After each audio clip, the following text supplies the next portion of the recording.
Everyone, I'm Becky, And I'm Sarah.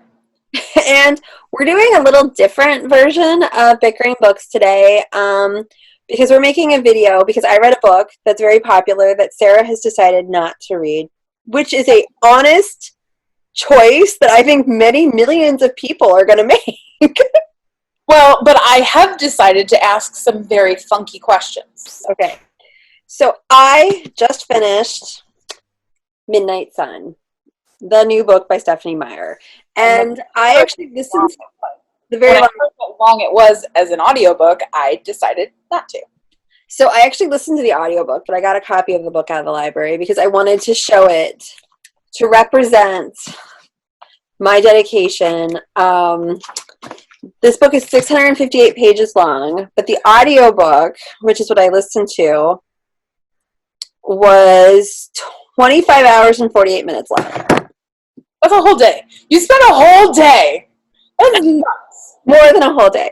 So, for those of you... Was it worth the whole day? I kind of think it was. So, I feel like this has reawoken my Twilight phase. Because I feel like there are two types of people in the world, people who had a Twilight phase and people who didn't have a Twilight phase. And I was never like a full-blown like Twilight fanatic, but I did enjoy it because I love melodrama. And these books are so melodrama, like so much melodrama. And I will admit I have the whole first series. But I will also admit that that was partly because by the time I got around to reading them, there were like 700 holds on every book. But I do have all the movies. And I did go see all the movies in the theater. Okay, so my first question is, on the scale of melodrama from 1 to the second book in the series, where does this fall? You gotta remember, I don't like the second book in the series. I would say the melodrama in that book is like the most intense that I've ever seen in my life, and it was hilarious, and I loved that. I loved the second book. I thought all the werewolf stuff was super boring.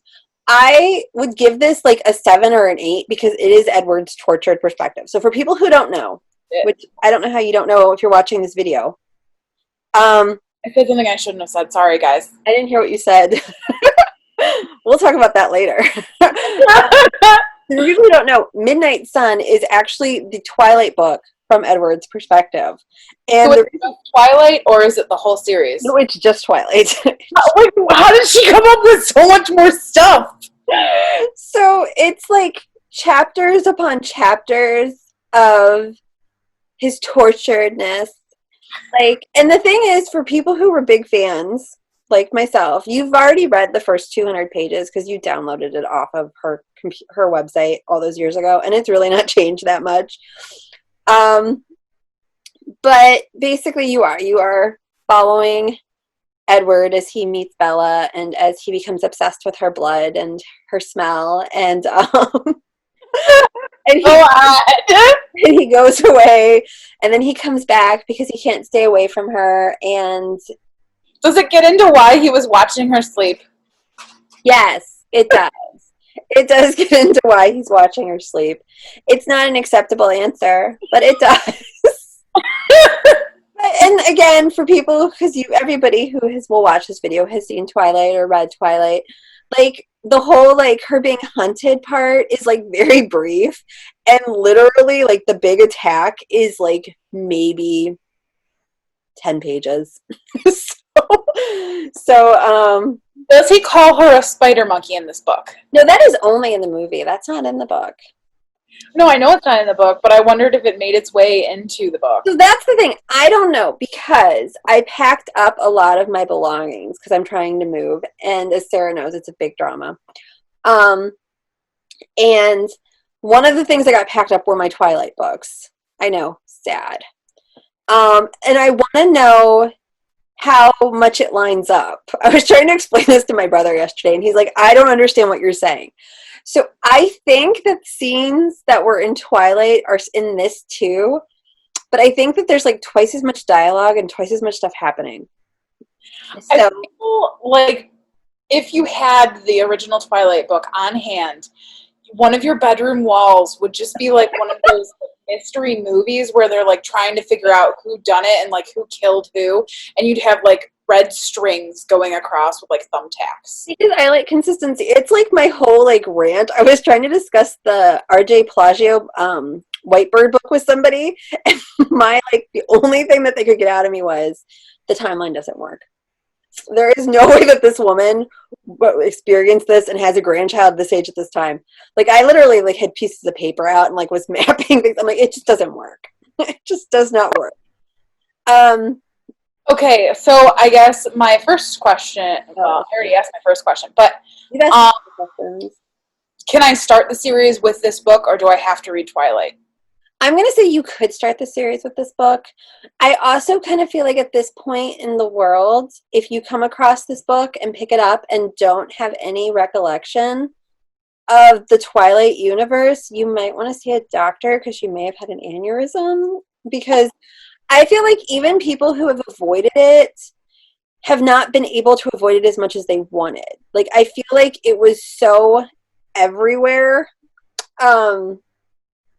And as part as I was trying, what it would be the Renaissance of like a Twilight Songs. I was like, I was listening to the soundtrack in the car the other day because they're all on my phone, and those soundtracks were good, so those should be revisited. Okay. Yes. Keep going. Do you have any other questions? I do. Now I have my funky questions. Okay. Yeah. First funky question. If this book were a 1980s rom-com, what would it be? Or no, 1980s movie, what would it be? I feel like this book is a cross between Pretty in Pink and The Lost Boys. Why? Because you've got the melodrama, you've got the class issues, because Edward's got money and like all of that, and like his friends, like Rosalie hates Bella. That's very much like James Spader and Pretty in Pink, just saying. But you also have like vampires and evil vampires, and that's Lost Boys. Okay. So Edward does have a Barbie doll. So if Edward had a Barbie doll for this book, what would his accessories be? That's hard. They talk a lot about the car. Does that count as an accessory? Yeah. I was like, is crippling guilt a Barbie doll accessory? How would you represent crippling guilt as a Barbie accessory? I don't know.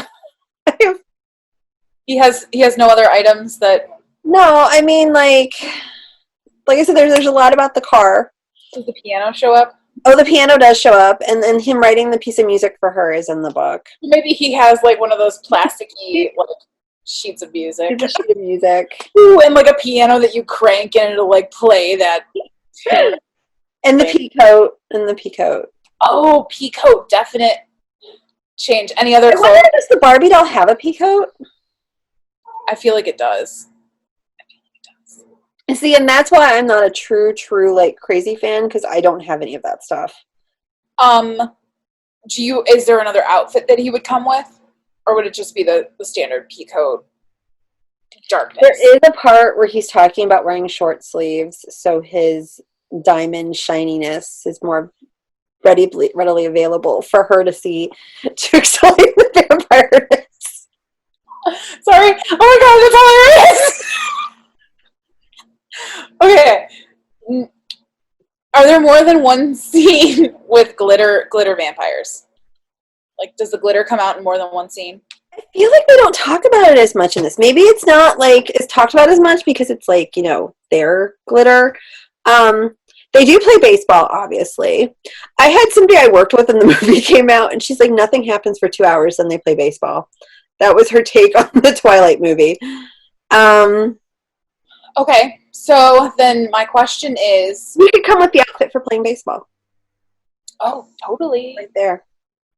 Okay, so my next question is, on a baseball team, who would you root for? Edward or Bella's dad?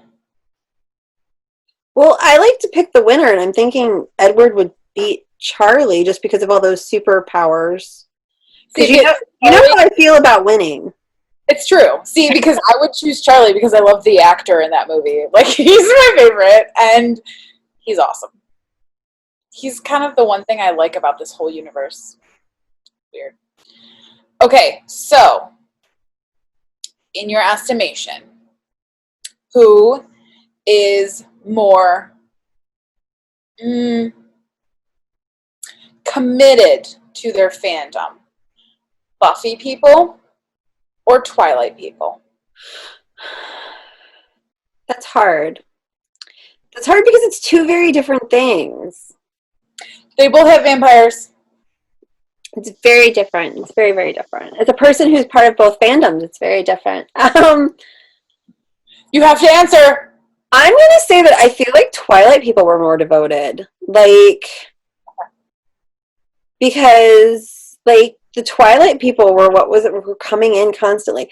I will say, somebody came into the library it was over a year ago, and they were looking for, like, one of the spin-off books of Buffy that you used to be able to buy at, like, Walmart, and somebody couldn't find it in the catalog, and they kept, like, where do you think it is? I'm like, well, there's a copy in one of those bins in my basement. I know that.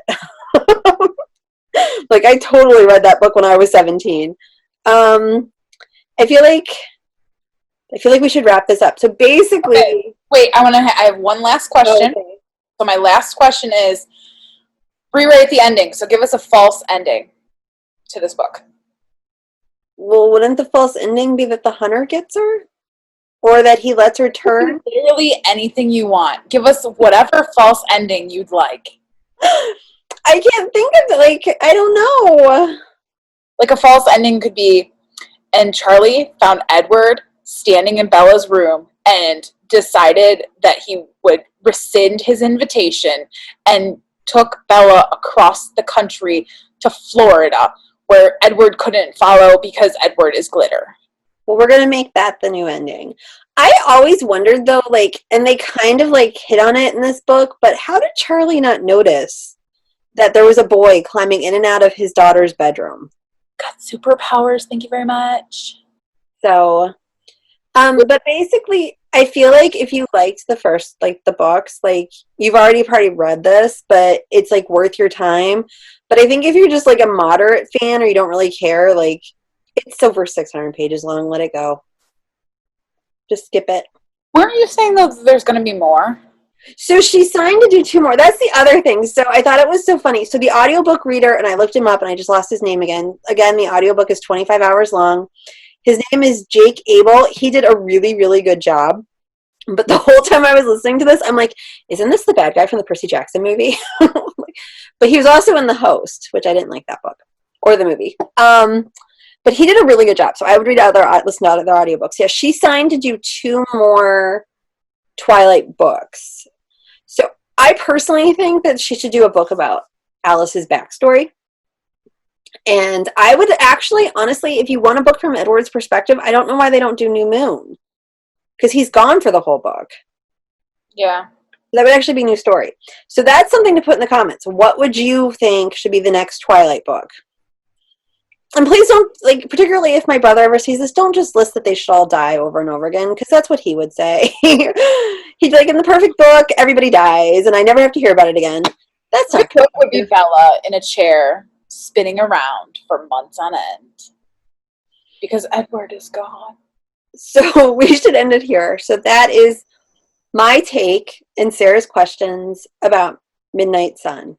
And if anybody wants to discuss it, because nobody else I know is going to read it, because it's over 600 pages, put your thoughts in the comments, and we can have a dialogue going. And if you have any funky questions, put those in the comments, too. And we'll see you around. Okay, bye.